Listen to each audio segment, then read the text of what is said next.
I did want to introduce Tyler Fisk to you guys. Tyler Fisk and I are in another group together, and then we just kind of connected. And then I had a client, and I'll tell you this story because this is really kind of interesting. I had a client. You guys have heard me reference them before on some of these meetings, but they're in the traffic safety space, and they sell the big interstate signs down to the stop signs, the yield signs, traffic cones, guardrails, all kind of stuff. They have about 800 products on their website, and out of the 800, I don't know, Tyler, what was it? 60 had descriptions, I think, something like that, you know. And so they've been dealing with this agency, and this agency apparently is not into AI. And so I asked the agency, I said, look, how long will it take you to give appropriate descriptions to all these products, to call a sign, so that we can start to get some search engine traffic, because we're not getting any. And I said, these 200 products, we really want to get names and descriptions on right away. And so they say, well, we could probably have 200 of them done by the end of the year if you provide the descriptions. And I was like, wow, sure. I mean, hell, I could cut and paste. So, and I started to do the math on it. You know, they gave us a proposal and all that stuff, and I started to do the math on it. I'm like, okay, so then basically what you're saying is by June, we might have them all done if I do all the descriptions, you know, and it'll cost us about 50 grand.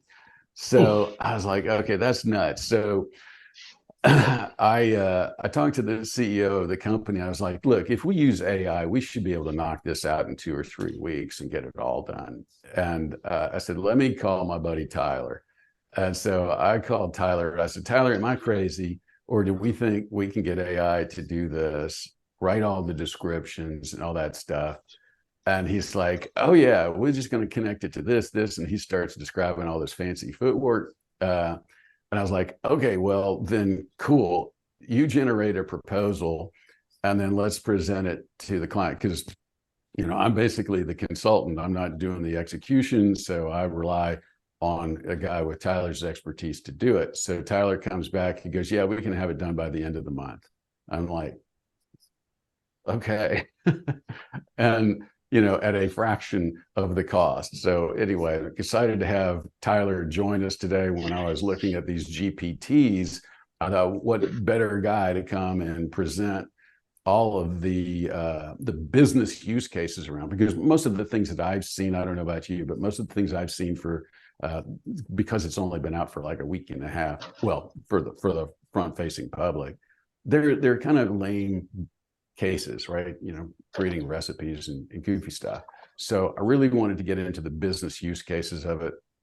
We created one really rapidly here by just uploading our employee handbook and creating queries around that. So anybody could go on now and they could ask questions about our vacation policy, our 401k policy, our health insurance policy, all that stuff. So that was a cool little use case. And it took me all of about 9 minutes to do it. So I thought that was pretty cool. But ladies and gentlemen, without further ado, let me introduce you to Tyler Fisk, ladies and gentlemen. Tyler Fisk. Thank you, John. It's quite the intro there. I appreciate it. Yeah, so I'm Tyler. I have been in the e-commerce space e-commerce and tech for over 20 years in my career. And in the last couple of years, I've gotten really deep into the AI side of things. Generative AI specifically, learning prompt engineering, AI automation, AI workflows. And I met John over in the AI Exchange because I just finished up serving as a fellow there, as the community manager in that group. And I was able to be under the mentorship of Rachel Woods. Rachel is a data scientist from Meta, brilliant woman, thought leader in the space. And so she really has taken my knowledge up to the next level. But yeah, like I myself and 5 other folks that I met in the AI Exchange have formed a consultancy called Light Magic. And we ran into John. It's a great community over there. And John and I became friends really quickly. he pitched that product, like he said, and or the proposal to see about working on that. And it was right in my wheelhouse, so it was really interesting to try and do that build. We're currently working on that. We told him, about a month or so, and in all reality, we'll probably be done with it quicker than that. But delivering it quicker than that with AI right now will kind of honestly freak people out, or they think that the end product is not of a high quality enough output just because of the speed of this stuff and clients like conceptualizing that right now. So that's kind of a narrow road that we walk.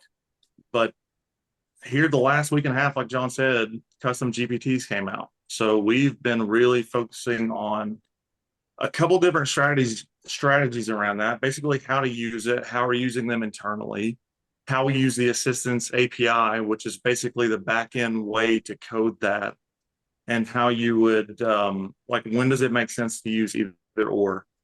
So has anyone in here, have any of you all made custom GPTs yet, or just kind of gauge the familiarity with it? I'd love to see that or hear what you guys have done so far before we dive into it.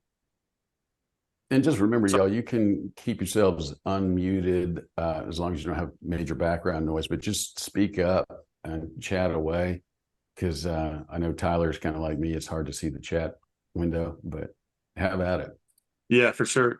John, if you just want to, I've got my chat minimized right now, but if you see anything from folks that I need to address, like, feel free to interrupt me and I'll do that. Let's see here. Sure. Leanne said she built one. I know we were talking about that yesterday, Leanne. Sales bullet. I love it. There you go. That's a great use case. The internal training. And speaking of which, Leanne, you're if you're still, I'm trying to see you on the big screen. Yeah, there you are. You got your camera off. I know that you called into question the hook this morning, so I am going to try to figure that quiz out. So anyway, that was on a different mastermind group we're in. But back to you. Yeah, Brad, not a dumb question at all, and that's exactly like why I wanted to kind of get a gauge for everyone's like level of how much you know about it. So custom GPTs are basically a way that you can train ChatGPT on your knowledge or any topic that you want to. You're able to upload documents. You can connect it into Zapier so that you can produce things in ChatGPT and then fire that off into a Zapier automation to get it outside of ChatGPT. And I'll show you an example of that here in just a minute. But it doesn't even have to be your business necessarily. Like, it could be any potential way that you want to. I've seen people call it fine-tuning ChatGPT, which means like dialing it into a specific thing. It's not really that. What it is it's technically it's like a RAG retrieval layer that they put on top of it. And what that means is it can go and grab information from websites that you've trained it on or documents that you've uploaded and answer tailored in a way that you want it to, in the form factor and format. So it's really powerful in that regard. And I think that once we I'm going to share my screen here in a minute, and I've got a bunch of different examples to show you. And I've got some links that I'll share out in the chat that you guys can go and get some of this stuff. But it's a no-code, easy way, like John had mentioned, you can build like these really powerful tools to be either internal facing or external facing with literally just natural language, just like you would normally try and chat with ChatGPT. But it's tailored to do a very specific thing for you. That would be my number one recommendation. Is I'm a big proponent of task-driven prompting. So instead of trying to do mega prompts where you have like, something doing X, Y, and Z, like way too many tasks, that can confuse the system sometimes. Same thing with GPTs. If it's really good to have it do a more narrowly focused task, kind of like what John was describing, and we've given it our internal like HR documentations or policies, and it's just for his internal folks to be able to answer questions against that or ask questions against that. Yeah, that is it. When you do that, then you can determine if it is working as intended or not. When you try and give it what's called like a mega prompt or a lot of tasks that it's doing all at once, it's hard to tell where it's succeeding and where it's failing. That's even more important as you start doing builds like this on the back end with the API. because on the API side of things, where you're able to go in and actually code these things out, you can now spin up an infinite number of autonomous AI agents, essentially, that are connected to the internet, connected to code interpreter or advanced data analysis, whatever you want to refer to it as, Dolly 3, to go out and do a thing. So you can spin up, literally, if you wanted to, 1,000 different autonomous AI agents to go out and answer one question, and each of them are doing their own hyper-focused task. They come back, coalesce together, sync up with each other, and then print the output like you would see from the ChatGPT response with that. That is bananas. Yes, someone asked, is that being referred to as AI swarms? Yes, I've seen that on YouTube, Twitter, X, or whatever you want to call it these days. That is the AI swarms. That's what they're talking about. So let me go ahead and pop over here into my screen share, because I think that's best understood when you guys can really see some use cases. And my goal was to kind of do some show and tell here, and then actually walk through doing a build on one of these. And maybe we can make this really interactive here soon. And once you guys kind of see what's possible, and we'll build one together based on some things that you guys want to see built, like on the call here. So this right here is one that we built for internal use for ourselves. It's called Slack Magic Assistant. It uses the chain of density prompting technique, which basically you can go out and write a summary, and it continues to iterate on that summary to make it denser and denser, so it's a shorter read with all the pertinent information. It can go out on the internet and search for anything. It can search for any topic that I want it to be, a person, like literally anything, or I could upload a document to it. And then once it creates the summary, I can have it send it to our Slack channel and channel everyone within our organization, which is powerful, right? Because normally, if you're doing that in ChatGPT, it's a copy paste thing. But the Zapier Zap doesn't have to be just something as simple as sending it to a Slack channel. It could connect into any of the apps or actions or triggers in Zapier that exist. So in this example, let's just say, want to better understand custom GPTs and how our AI ops consultancy can use them for our customers. Ruh-roh. Oh, no. Oh my goodness. I actually just saw this morning that they had shut down new signups Unlimited use for ChatGPT Plus. Like, they've had to cut it off because these things have been getting pinged so much that they're rolling back usage on them. Yeah, well, you're not the only one that's creating millions of swarms. That's the problem, right? So exactly. Now they're chewing up all of that horsepower. right Exactly. I just enrolled last weekend, and it wouldn't let me on this week. It kept saying, come back. Our server, it didn't say servers, but we're busy. Come back, come back. Yeah, that's why I have 5 different subscriptions to it, because when one fails, I can fire into another one. Okay, well, that's all right. I've got some stuff I've already been chatting on here that I can kind of show you guys on the back end. So this right here is a custom GPT that we've already built for a client. This client does training. So they basically go into an organization, they teach this method of investigative interviewing called the PEACE method of interviewing. And then once they get done with their training course, they'll actually do like these live simulation role playing where they will like test the knowledge to see if the people in the course understood it correctly or not. Generally, when their team would do this to create these 4 documents that are essentially like the scripts that they give out to the different people playing the roles in the scenario, it would take them like a team of people a week to like come up with all these, because it's bespoke every single time. We went ahead and created both a custom GPT to test it to see how it would work, and we also have our own like API version of this automation too, which we actually have in production. But this can do it in seconds, literally. So that what this team would receive is a sample type scenario from the organization that they're doing the training on. So it would have like industry information, the type of of things that they might encounter. And then on the outputs of that, it would be 4 different documents that are called like the witness briefing document, the suspect briefing document, and more. So you could think of this for like any sort of use case. Let's say you do like sales training or do a course of some type, and then you need to produce like the documentation to assist GPT now to do that for you that is connected to the internet. So in this particular one, I just said, I want to build this. This here is the builder side of things. Let me see if it will let me queue it on this side.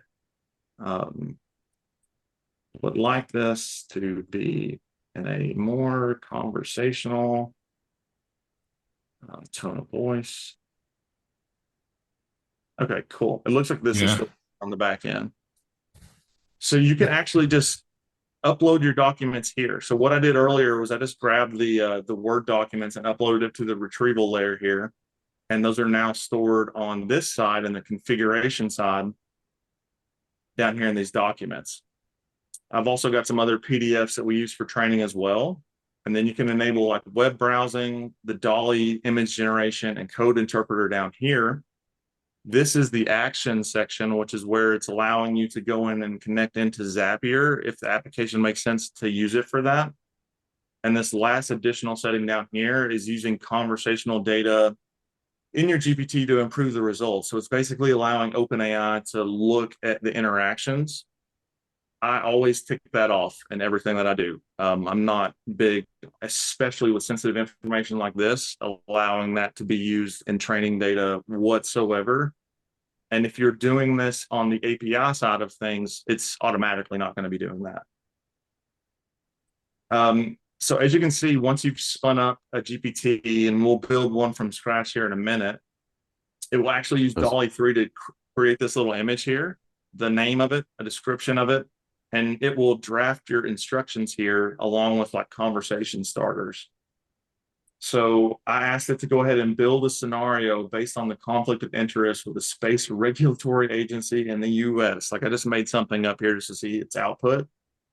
And it went through it and made the complete output that this team would have done if the space regulatory agency had contacted them and they were doing the sales training. It made the scenario name, gave the context all around it, created the briefing document bullets here, just as like for an initial pass of this. It gave them training notes that the trainers would be using during this demo. And then I had to go ahead and generate all 4 documents in the formatting that's matched to the Word documents that I gave it as training data on the custom GPT. And it nails it to a T. Like this is literally what it would look like if they were making this themselves. And we can send this on to, if we were to connect it to Zapier, we could send this on to Zapier to actually turn this into a Word doc on the other end. We have that done in the AI workflow that we have built for them, but in this one, we just did it basically to test it to see how it would compare. Let me come over here and see if it'll let me get into the back end of this now. Sweet, okay. So to get into this, you're just going to go in a ChatGPT Plus account, go to the Explore section, and then you're going to have the Create a GPT beta button right here. You're just going to start, and this is a blank one. So we could do this. I was toying with this earlier. Let's say I would like to create custom GPT for the customers of my chicken, or let's say poultry hatchery to use. I want it to answer questions about the information on my website. Any questions related to poultry farming or breed specific questions. My organization is, let me see if I still have that up, Murray McMurray Hatchery. So I actually raised some chickens on the side. I'm big into the ag side of things, so I thought this would be kind of an interesting little demo here. My website is, so that's going to be Murray McMurray Hatchery.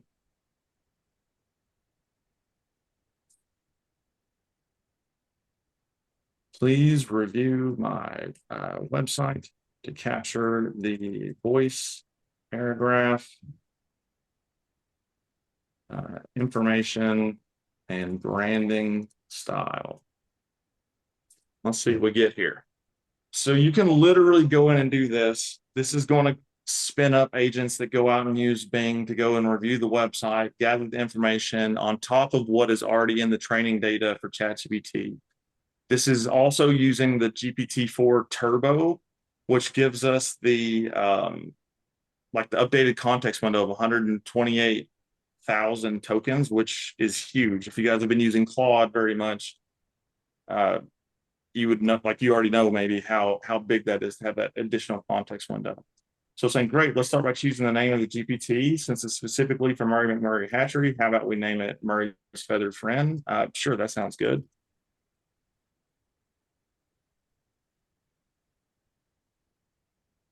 So now it's going to use Dolly to create this image. While it's doing that, let me come over here and see.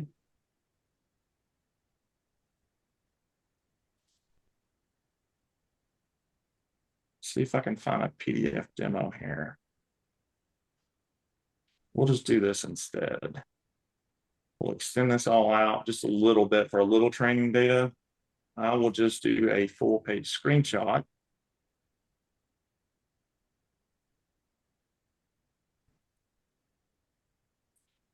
The best practice of this would be like if I worked for Murray McMurray and I had all this internal documentation, I could just upload these actual files into the custom GPT. That would be the best way to do this.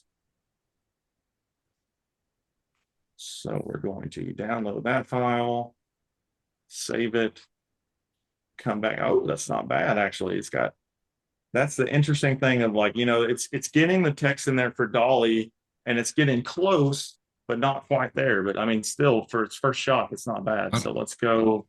Here's your profile picture that's generated. And do you like the image? Do you want to change it? Let's stick with it. Yes, let's go with this. Now I'm going to give it that file that I just screenshotted.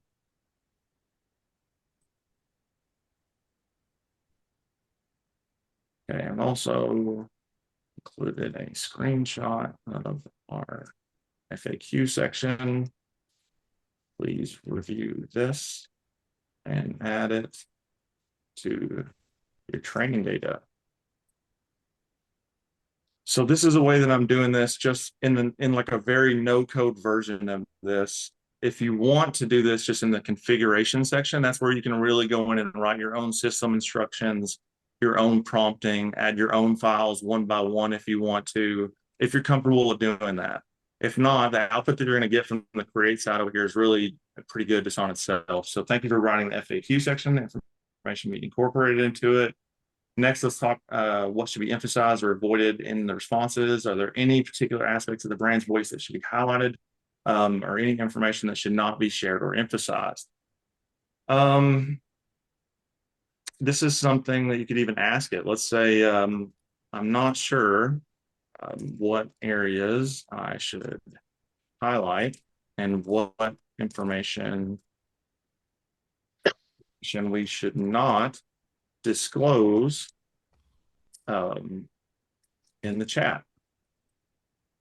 This will be used by our clients who visit our website. Please answer in a friendly, conversational manner.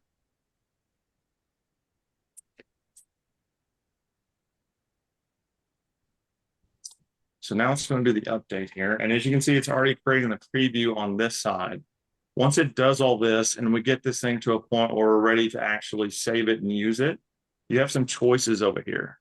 So you can save this for only me for internal use for just yourself to make your own set of tools. You can save it so that you can share it within your team so that only people with a link can actually access this, or you can make it public. So the use case of making it public is it could be something like this, right? So you could make this custom GPT to do something that would be really useful for your customer base, send that out on your socials, your email campaigns, or whatever. And now you have like this really interesting tool that is essentially ChatGPT that answers based on Murray McMurray's hatchery's information in the way that they would respond, and can even make recommendations off of the website on, like, it should be able to link to, if I'm looking for a specific type of chicken, and give me a link on how to get there here in some minute. Okay, so it says, all right, we've established Murray McMurray's feathered friend. He's a friendly conversational manner when engaging clients. Now, in order to make the interactions as helpful as possible, should the GPT ask for clarifications when questions are vague, or should you prefer to make assumptions based on the common queries? Let's just, for conciseness here, let's take a balanced approach.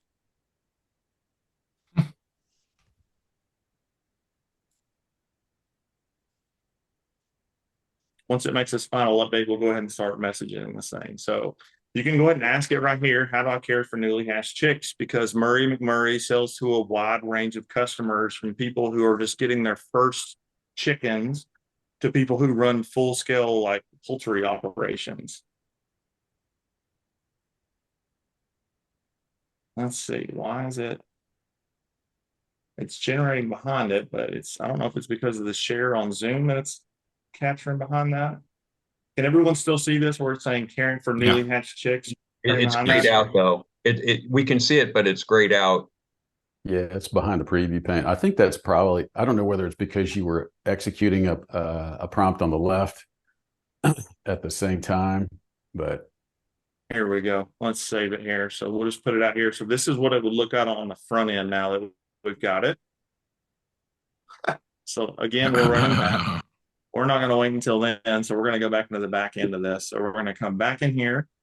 And once you build this thing, this is where you can continue to work on it. So this is back in the playground version where we're working on this thing. So how do I care for newly hatched chicks? I mean, if you want, you could always just send the link over to me and we could pop it on mine and I can give you mouse control. Yeah, here we go. Oh, it's working now. So it'll work on the back end for the ones that we're creating here. So it's actually spinning up code interpreter here to answer these questions. That's what this is doing. And here you go. It seems the warmth is that's because he was trying to extract from that screenshot. If you had put up text instead of a screenshot, you know, it'd have done it differently. But that's kind of cool that you can just literally take a screenshot. Exactly. Yeah, that's a good way to get information that, like what I just did. So it's not my information. I can't go train on it easily. So that's a little hack, is to just use a full screen screenshot tool to go gather any information you want to use as training data. Because now, since you have code interpreter, it can use Python and it has GPT vision in here. It can literally read and see anything, which is kind of amazing. So right now, let's go ahead and answering the questions. We can continue to ask it even more. So let's ask it something real specific. So I'm in Tennessee, and I'm new to chicken farming. Can you recommend a breed that would be good from my climate? Also, I have two young toddler boys. So we'll need to have a breed that will be good with them and tolerate toddlers well.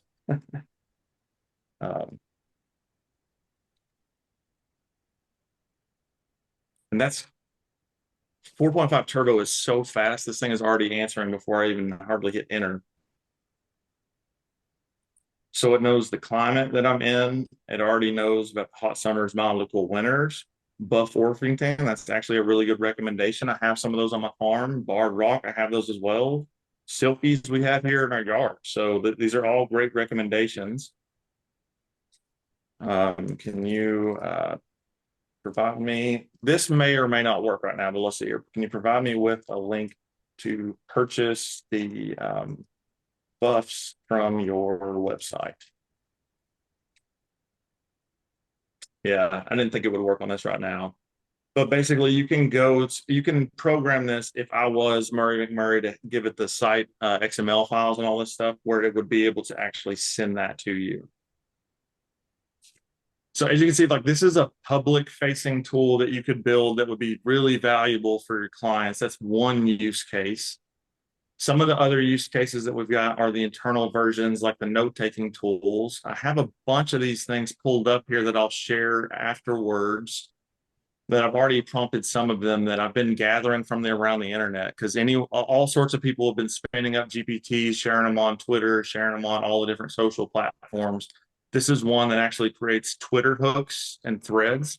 So you just give it any topic that you want to, and then it will begin to work through like creating your hook. Then you're going to choose which hook you want and then continue prompting it on. And the final output is going to be a Twitter post that you can just copy paste or connect into Zapier and have it fire on out to your social media scheduling tool. I have one over here that is a logo crafter, which is basically, you can give it any sort of idea. I said, I'm a neurosurgeon, I'm opening a new hospital, help me make a new logo from a hospital. I then ask some clarifying questions to get the name of the hospital, style and theme I'm going for, all of this sort of stuff. I don't believe that's going to work right now since I've hit the timeout on this. Let's see here, CRMC. The style should be professional. Health, professional, like this is just very generic. Let's use health related imagery. Colors are blue and white. I could give it specific hex colors if I wanted to on that. And the tagline could be just something simple like "we care" just for this. I don't think it's going to work. Yeah, I'm still hitting that.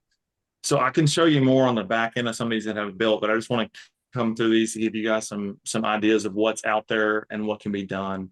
So right here is a book to prompt. So you can upload any PDF version of a book or a document that you have, and then have it act as that book or ask questions against it. So I have the Alex Hormozi $100 million offer PDF here, and then have been able to upload that. And then it builds the GPT trained on that book that I can ask exact questions from it and tailor it specifically to my business.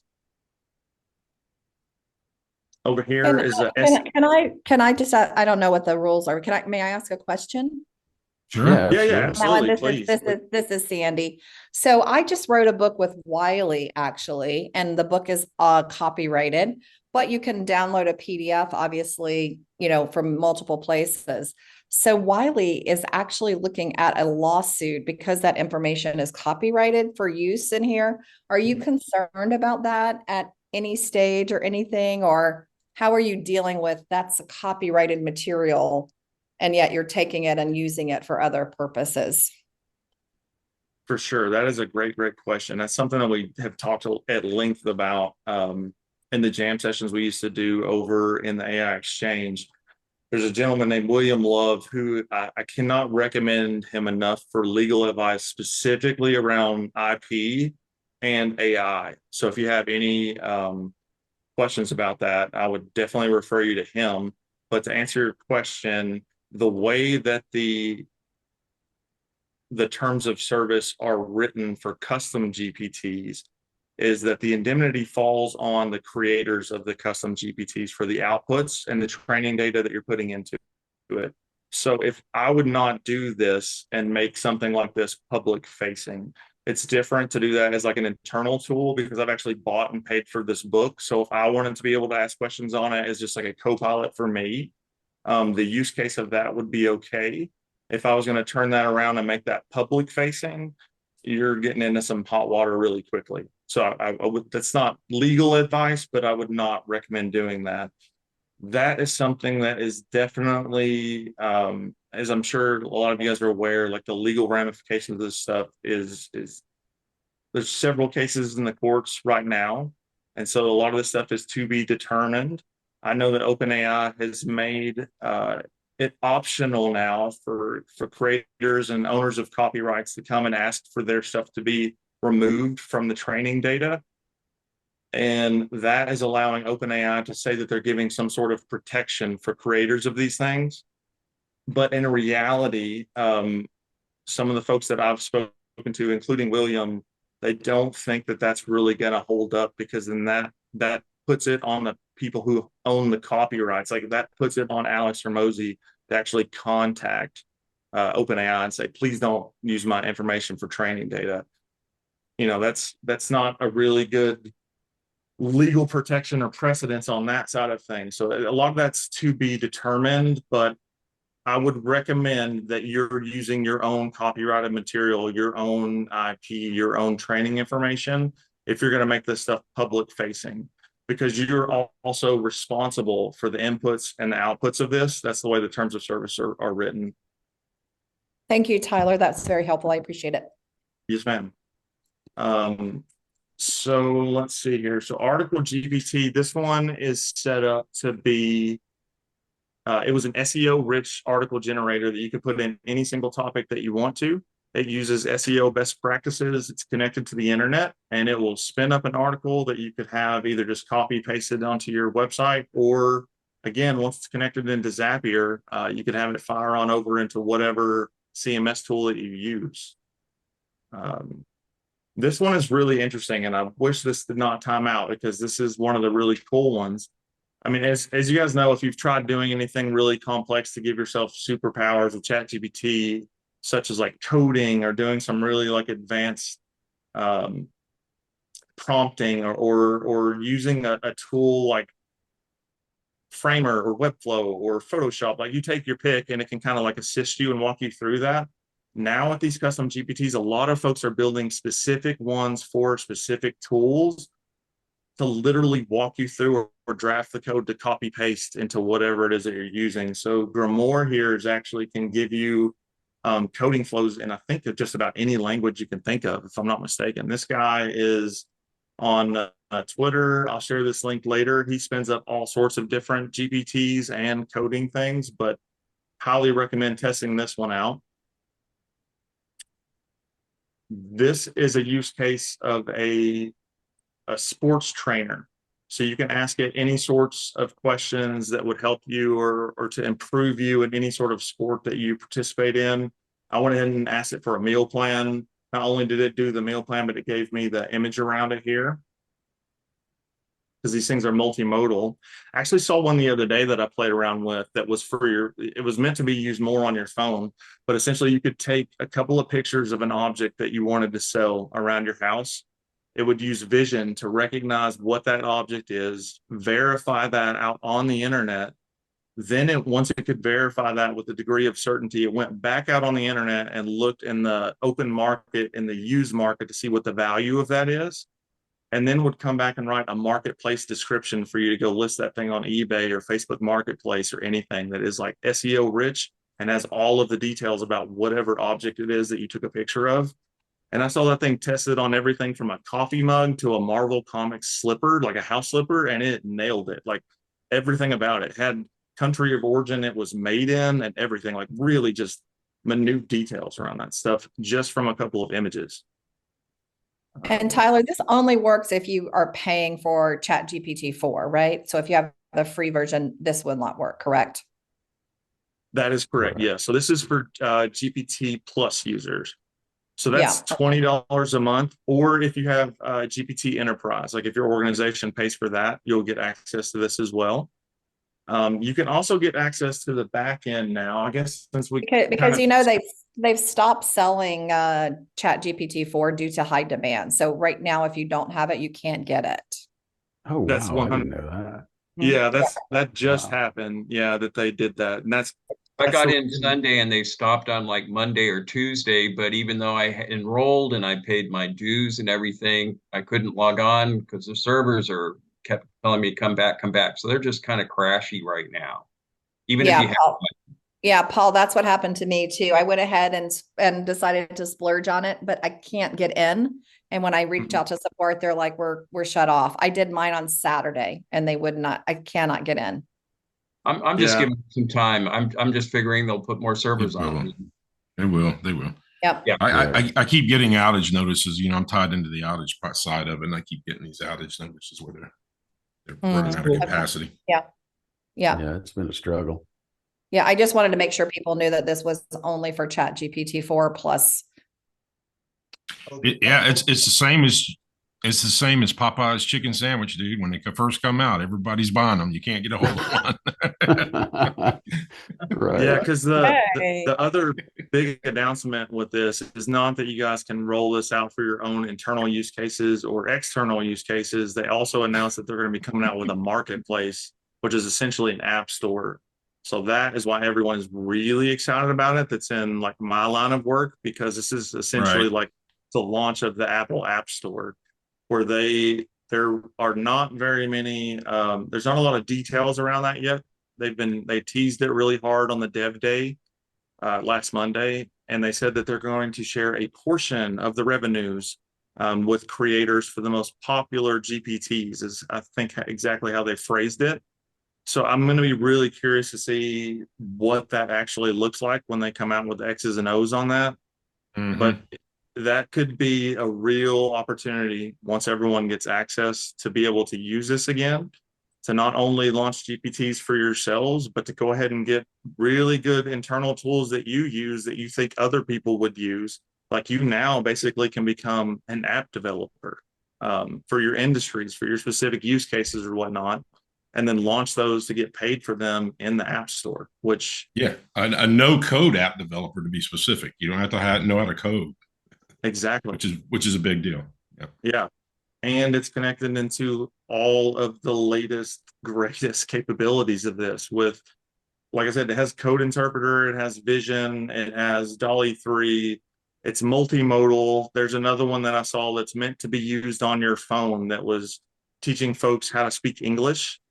And so they would be interacting with it. So it was like a language trainer, like you would pay for, now with like, what's the name of that really popular one that's in the Apple App Store? I'm trying to think of it. It's basically that, though. Like, they just built a Duolingo. Duolingo. Yes, thank you. Yeah. You can basically build Duolingo now as a custom GPT and launch it in this app store here very soon. I mean, that's what this guy had already released. On the back end is where things are going to get a bit more complex.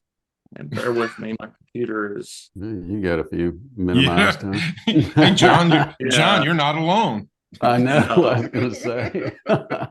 It's Yeah. usually me. That's so fun. You guys would. This is why I used my my little tab groups here to hide Yeah. my Monica's closet of all the tabs I have open for different projects. So let's see here. So here's one. This is what it looks like on the assistance playground. So if you log into platform.openai.playground, is anyone in here? Have you guys used the playground much at all in the past, or do you know much about it? This is essentially, if you learn these sorts of tools, this is what you would have normally used. So this is the system instruction prompt that you would use for a prompt chain. And then over here are the user and assistant messages. So what you see when you use ChatGPT is you would be entering the message that's considered the user message. The assistant message is the response that comes back from ChatGPT. The system instruction prompts is the prompt that lie underneath that tell the model what it is, that exactly what you're wanting to do. And in the playground, you get to choose all of the different models that are available here and get access to all the switches and dials, like temperature, the length of tokens that you're allowing it to use, stop sequences, top P. It's basically like the ability to really dial in how the response comes back to you. They also have that now for assistance. So in assistance, I've just named one right here. I made it an SEO expert. There's a whole simple prompt in here. This is one that I did just testing even for the client that John was talking about. I have it running on GPT-4 1106, which is 4.5 turbo. I've turned on code interpreter. It also has retrieval. So the retrieval layer basically means that you can connect this thing into external like vector databases. If you're going to be doing some more in-depth development, or someone on your teams can do that. You can also upload files here, which these files are CSV exports from the last 18 months from Google Search Console for the company that we're working with here. So it has all of their data on all of the search engine rankings, the keywords that were used that they either showed up or didn't show up with, all of these different things. And then you can also add in functions here. So functions are different additional tools that you can use to give the model this. This is the playground version. So once you get it working in here, that's when you can go and connect this into the API to connect it into any host of external tools here. So let's see here. So someone asked, like, how do you protect the proprietary data? So I will come back here in just 1 second and answer some of these other questions. I just wanted to quickly show how this could work. So on this, we did this, and I'll keep this very high level so it doesn't release. Basically, I don't want to do that, so I'm not going to show off their internal data. But what I could do and have done is I could ask it, can you make recommendations based off of this Google Search Console data of how we could improve SEO rankings for any single page that I give it on the website? It then gives hyper specific responses back, not only based off of their website, its training data, any of the other tools that I've given it, the best practices SEO information that I've given it, to come back and write a description, a title, meta description, meta title, that then can be run into an automation. So I basically build this out in here, connect it into an automation tool that I program out, and then I can run through all 800 products for the website to go ahead and spit that out. And it comes out in the exact form factor that I want to, with all of the data that, if we just did this directly in ChatGPT before this, it's not going to be able to know this information. It's not going to be able to access all of this. I mean, this is a huge CSV file for each one of these things in the export. I could also export information out of, like, let's say Google Analytics or internal analytics from their website to put in here. So it's taking all of these things into consideration. One of the functions also that you can do is have it go out on the internet, find that exact same product that it's asking about from competitors or anywhere else on the internet, determine how those are ranking, how they're writing their descriptions to be able to show up well. If they're currently getting beat on search engine rankings, take that into consideration. So this is kind of like the AI swarm thing that I was referring to earlier. You can spin up an infinite number of agents that go out from the back end here and then come back to make that answer of, how do I write an SEO title for product ABC on the website? It's that my jaw has dropped every time I have run this thing with the results that it comes back with. This might look very daunting too, as if you guys have not messed in the playground or if you've not learned how to do this sort of stuff yet. But here's the interesting hack on that is, if you've not yet learned how to do like YouTube University or things like that, where you're going to research, it takes time to learn these skills. That has been collapsed down even more so now with custom GPTs, because you can build a custom GPT. In fact, people already have, and I'll give a link out here later, that is trained on all of OpenAI's API documentation. It's trained on their entire knowledge base. So you can literally ask it a question, hey, I'm trying to write the system instructions and I'm wanting it to do this thing. How would I do that? What's the best practices for doing that? And that custom GPT will literally print that information back to you, and you copy and paste it into here. And you could go line by line. You can even screenshot the screen that you're on and be like, hey, I'm stuck here. I don't know what I should be doing. It can read that screenshot and then walk you through it.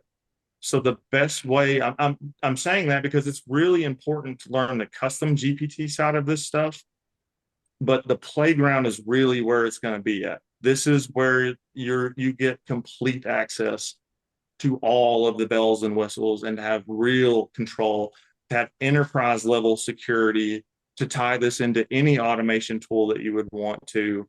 And and not just be stuck in ChatGPT interface like custom GPTs are. So that's the real difference between the two. Custom GPTs are no code. They're meant to be very user friendly. They're extremely powerful, but they still live in ChatGPT land. Using the playground and the API assistance pulls that out of there and can connect into any API app that you want to. Let's see. One of the other differences, though, Tyler, is that by default, the playground, anything you put in the playground is not training the AI in the overall model. Whereas on the front end, you have to uncheck that little box that you pointed out earlier in terms of it training the whole model. That's absolutely correct. The other thing is that, let me show you really quickly just what this looks like. So I use a tool called Respell. This one right here. So this is the same scenario generator that I showed you guys earlier on the custom GPT for the training tool, where they're making that bespoke set of like documents that come out for the investigative training. So again, these are the fields that their team would input. They would input like a scenario name, the organization name that they're working for, the number of the scenario that they're generating, and then a sample input they would get from their client. On the back end, what this looks like is this.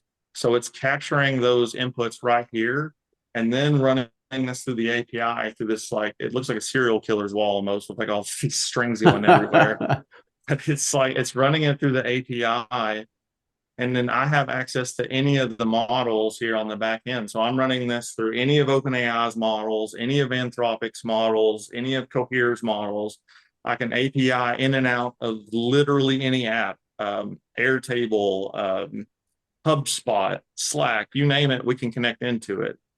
You can also ensure the data privacy here, because I've seen that question a few times in here, and I'm going to come back through and answer all those here in just a moment.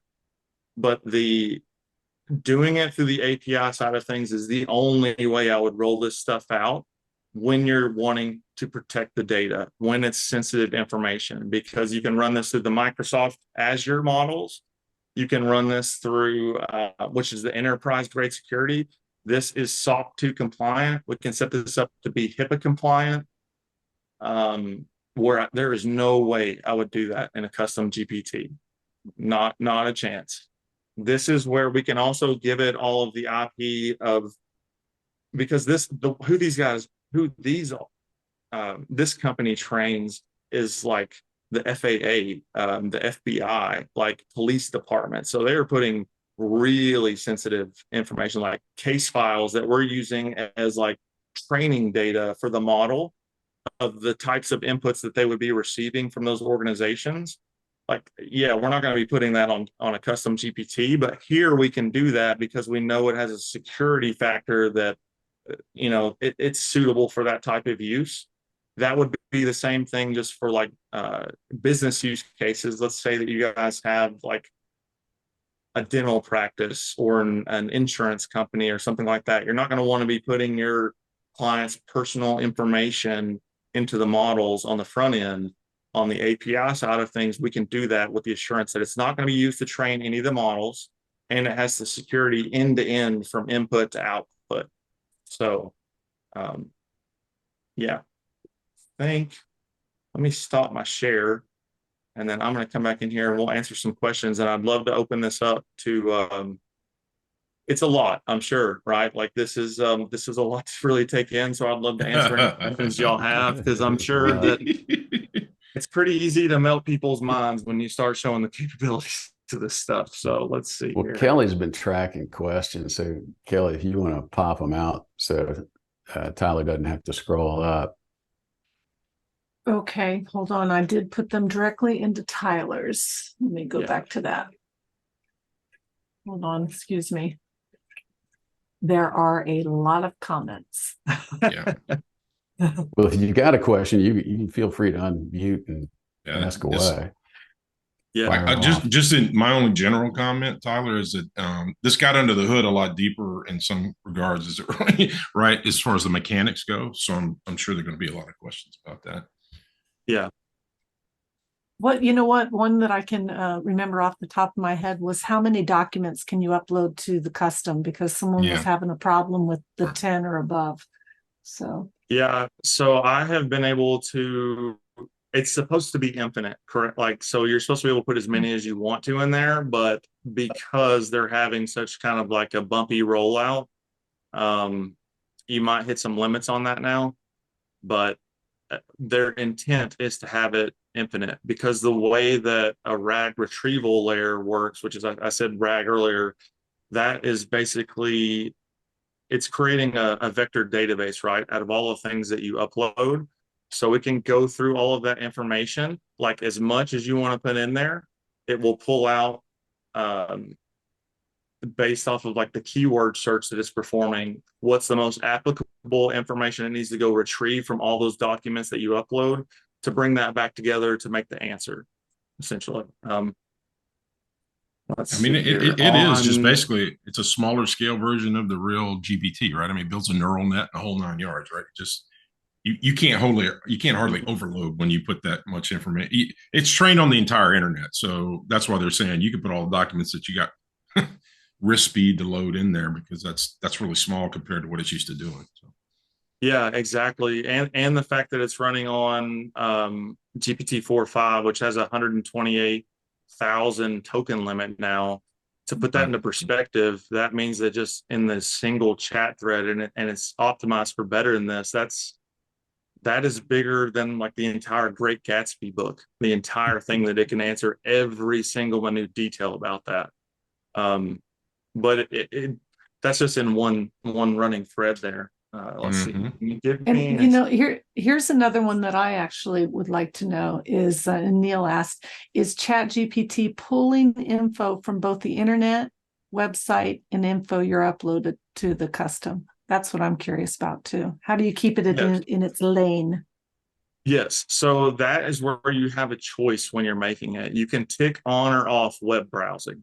So if you want to have this just answer questions from your documentation and nothing else, like just the documentation and the training data that it is the model, the underlying model is already trained on, then you would turn off web browsing and it's just going to answer from your stuff. If you wanted to go out onto the internet and like get additional context around that and then bring it back, that is where you would tick that on and it can go out and do that. Let's see here. Can you give me an example of what your personal assistant does? Whenever I have meetings, may forget some of the things discussed in the meetings, agreed upon. Okay, let me give you an example. Anne, I saw Anne is in here. Anne, if you want to, Anne is one of the members of our Light Magic team, and she's been playing with custom GPTs a lot too. So I would love, if you want to or able to, Anne, to like chime in on some of this stuff.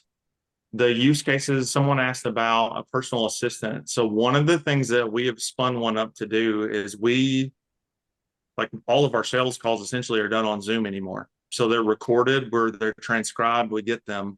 We have an automation that we can have set up that will automatically take the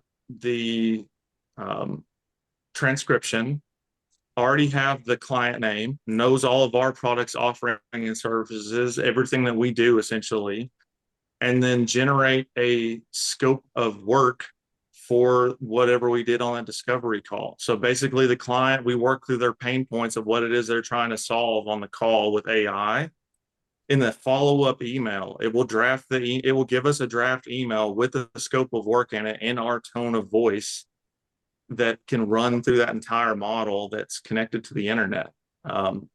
It can even be set up to go out and find information about that company and who it was that we were on the call with, to find like anecdotal evidence or information about them, to put like a personal note in there. So for instance, we met with some really prominent physicians the other day, and it went out and found information about medical journal information that they had, put into the American, JAMA is where it was. And it was talking about physician burnout and having a better work-life balance around that. One of our like big ethoses on our Light Magic team is the diverse, ethical, and inclusive rollout of AI, and having a balance on that. And once we are able to implement these tools, is to, you're going to have all this newfound efficiency. So instead of cutting people off or cutting your costs and firing a bunch of people, I mean, you can either get to that infinite list of things that every business has that's in the someday pile, we'll get to it, or maybe you can get to that 4-hour work week that seems like, well, that's a cute idea, but kind of impossible in the real world, is what I think most people think. That stuff's now possible. So that our workflow saw that information about this physician, that she did the physician burnout thing, knows from our internal documentation, and that's one of our core values, is like work-life balance. It made an anecdotal comment and that follow-up email referencing that work of hers and that value of ours to make a personalized statement that we did not put in there, but it comes from us, that we then review after the fact before we hit send.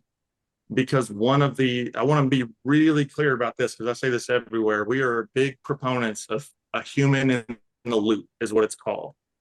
So I do not believe in setting out any kind of AI without human checks and balances. Not at all. Like, these things can hallucinate.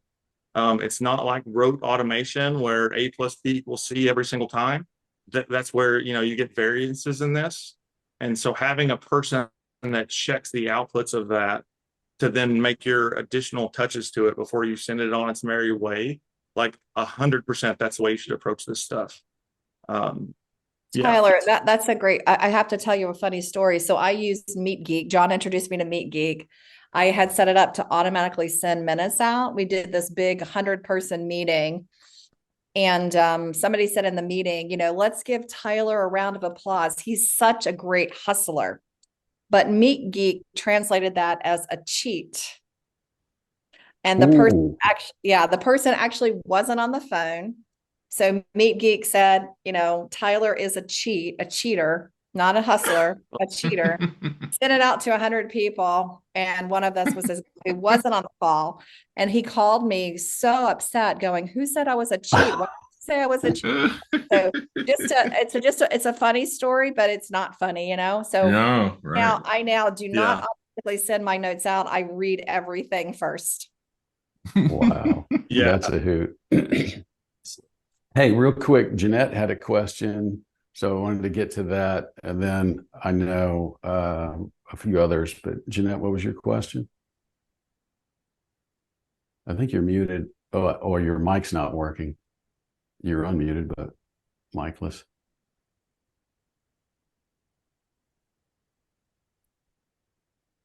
No idea.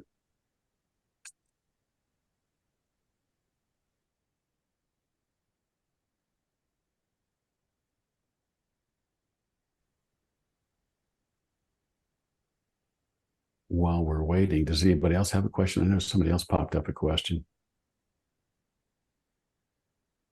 Anne. There we go, Anne. Hey, good morning from the West Coast, everybody. I'm Anne Murphy, and I have the honor and privilege of spending a lot of time working with Tyler. And in some ways, I think we're like this beautiful yin and yang, because I'm a non-tech person who he's now mentoring into being a tech-ish person. And I had two thoughts for the marketers on the call, because one of the related to the human in the loop is that, we all have, and maybe are, copywriters who we know and love, and their jobs are changing, right? Like this. One of the upskilling experiments we're working on is working with copywriters to be our human in the loop, to specifically know how to write with the LLMs.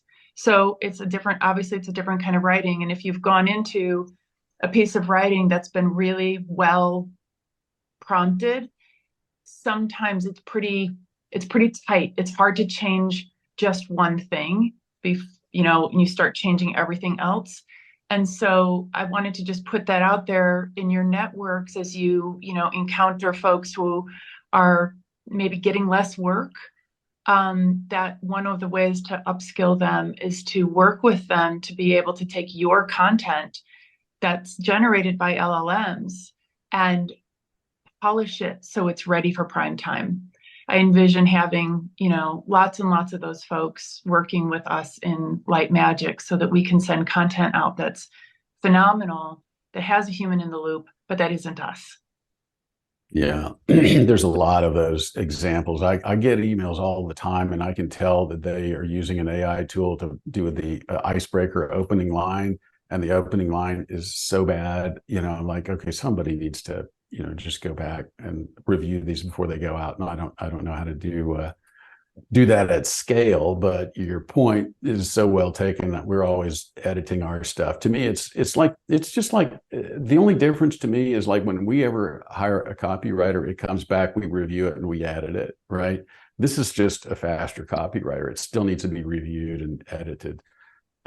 Before I get off this, I do want to share my screen and show you guys something, because I know our automation this week just kind of blew up, and it was firing off emails with the wrong time zone and the wrong information and all that stuff. And I apologize, but there's so much going on with that. My head was about to explode. But I wanted to show you that some of you who got on late in the call. So this is what the online community looks like, and you should have gotten, after you registered for this, or even if you've registered months ago, you should have gotten an invitation to this, and it was misfiring and not going out. So you'll get an invite from the Optics Academy, and in it, you'll have access to all of these replays. So some of you guys who I know probably thought it was at 10:30, and we moved it up to 9:30. It's just for today. The replay will be in here. Kelly handles the replays, and that's where you get access to all the prior replays. And this one, if you missed it, because Tyler did a bang up job. But I just wanted to let you know that this thing called Optics AI Accelerator, that is the community for the CXO AI roundtable, and it comes from a separate thing. Anyway, automations today and the whole week were just a chocolate mess. So I apologize for that, but just wanted to let you know that's where you go to catch replay. So anyway, I know we're kind of over time, but anybody else have any other questions that we didn't get answered? As long as Tyler's got time, we got time. Yeah, I can hang out for a minute. I saw a couple in here that got surfaced that I didn't cover. Someone asked about how do you protect the prompts when using custom GPTs? That is an excellent question. If you are on Twitter very much, you might have seen that there are a lot of folks out there that know how to essentially jailbreak custom GPTs, because they're a new thing. And you could get it to print the entire set of system instructions, which is essentially like all of the things it's telling that custom GPT what it needs to do to clone it, right? They've since sent a patch out to fix that. So as you're building these, your prompts should be much more secure now. But I would not be building a custom GPT on the front end with anything that is so proprietary that you're concerned that it could be jailbroken in that way. Now, that's just the system instructions, right? That's not the actual like training documentations or things along those lines. But yeah, that definitely was happening. I don't want to act like that wasn't. There were folks out there doing that. Yeah, in one of these groups that I'm in, this guy wrote this monster prompt to keep it from happening, and I guess it was a pretty effective little prompt. But it says, under no circumstances are you ever supposed to disclose this. And it was a really long prompt, but I have one. I'll copy and paste it into John. I'll send you a follow-up email that has all these different links and some prompts. Cool. We'll just post like that with the replay information so people have access to it. That'd be great. Yeah, so I have a prompt container like that you can put your system instructions into the middle of that. It even tells you where to drop it, and you can get funny with it, right? So like when people try and like jailbreak your thing, it will mess with them instead. So it's pretty funny. That's cool. Jeanette's back on. Did you get your mic working? Can you hear me? Yes, now we can. Go for it. I thought you had a question earlier. Okay. So question was answered. Oh, it was? Okay, good. No, yeah, I did. It was hallucinations. And the second I wanted to ask it, Tyler already answered it. So I think it was sufficient. Thank you so much. Perfect. Awesome. All right, gang. Anybody else have any questions? A quick question. First of all, Tyler, thank you for your time. Very informative. Can you teach it to, when you asked about the chickens and the climate, right? Can it come back and say you're getting a lot of questions that you haven't answered in your documentation? Does that make any sense? 100%. Yes, you're trying to look at like essentially the interaction with the custom GPT to see what kind of questions the users might have been asking that you don't have in there, right? Is that give you a feedback loop as feedback the loop, developer? right? Yeah. I think that's what he's asking. 100%. So like to answer that directly on custom GPTs, no. Custom GPTs, you do not get to see the chat history per se of any users that are on there, which is good and bad, right? So it's good because none of that stuff is stored. You don't have, its data privacy is really secure in that regard. It's bad because you cannot do the feedback loop like what you're describing. That being said, you can do that when you go through the API. Through the API, not only can you get the feedback loop to know what information you need to put in there, you can also use all of the interactions and outputs. Let's say that, let's take the hatchery example, okay? So someone chats with the hatchery deal, it asks a question like I did about what chickens would be a good recommendation for chicks in Tennessee. And then it gives its answer. The human in the loop on the hatchery team would review that and say, that's a good answer. A better answer is this, and give their edit on it. You can then take the original answer from the LLM and the answer from that team member and use that as additional training, fine-tuning data so that the next time that question is answered, it answers exactly like a team member would have. So yeah, that's called running evals or evaluations. Like in our industry, that's what we call it, which is a form of having a human in the loop. And it's also how we're able to set up a system that not only ensures that the quality of the outputs that are coming out of these systems stay at a really high quality, they also alert us as soon and at the step that they are starting to go awry, whether that's like an objective or subjective output. Like, so an example of that is in the system instructions, it might say, never answer that question with any emojis whatsoever. Like, don't print emojis in it. That's easy because it's like a yes or no, did it pass, did it fail kind of thing. More of a harder evaluation to set up is subjective, right? Of like, was that a good answer? Was that the best answer to that question? That's where our team is really good at setting up these evals to not only monitor the outputs, but monitor like subjective evaluations like that, because we can quantify that into like a scoring system. And when it starts dipping below a certain grade, it pings us and the person on that team and says, hey, it gave a good answer, but that we are giving it like a 90% and we want it to be 95 or above every single time. So you might want to go in there and make some adjustments on it. So that was a very long answer. Hopefully it got to the point there for you, Bob. Perfect. Yes, sir. Thank you. Let's see, John, what can I help you with, sir? I was wondering if making a small request here, or a big request, but when you put your material together that you're going to send on to John, anything relating to the assistance, references to more information or et cetera, would be great. I find that I've been searching for it and reading and watching everything that I can find, but it's still fairly lean because that's new, but it's not as popular as the GPTs themselves. For sure, yeah, because it's brand new, just came out. So all the folks that know how to use that stuff, there's several content creators that are starting to put some videos out on it on YouTube and TikTok and all the places. But a lot of the folks are like head down putting these things into action right now to be first to market with some of these tools. but yes, I'd be happy. I'll grab some YouTube videos that would make sense. I'll include, actually have a custom GPT that someone else had made that has all the API documentation from API that can essentially be your tech support, basically, as you're going through and building and playing around on the back end and the playground on the API side of things. Okay. One more question related to that. Do you have any experience using other tools on top of the assistants like Bubble or UAI, UAI.ai? Bubble's real close to the one that you're already using, Tyler, right? The respell, sorry. Sort of. So Bubble is basically, like it's a no low code version of like making apps or web apps or phone apps.